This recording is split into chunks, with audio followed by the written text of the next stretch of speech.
Assalomu alaykum, hurmatli kuzatuvchilar. Bugun biz sizlarga ushbu suv isish moslamasi haqida qisqacha ma'lumot berib o'tmoqchimiz.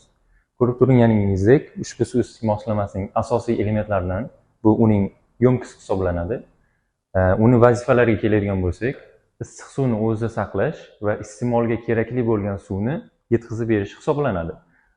Ushbu moslamadagi issiq suv qish kunlari sovib qolmaydimi degan ko'p savollar mijozlarimizdan kelyapti. Xotirjam bo'ling. Bu moslamamizda shunday funksiya borki, o'zidagi issiq suvni har qanday sovuq haroratda issiq saqlab bera oladi. Yana bir muhim xususiyatlaridan biri bu uning shishasimon kolbalar hisoblanadi. Bu kolbalarda sovuq suv sirkulyatsiya bo'lganligi sababli tabiiy yo'l bilan suvni isitib beradi.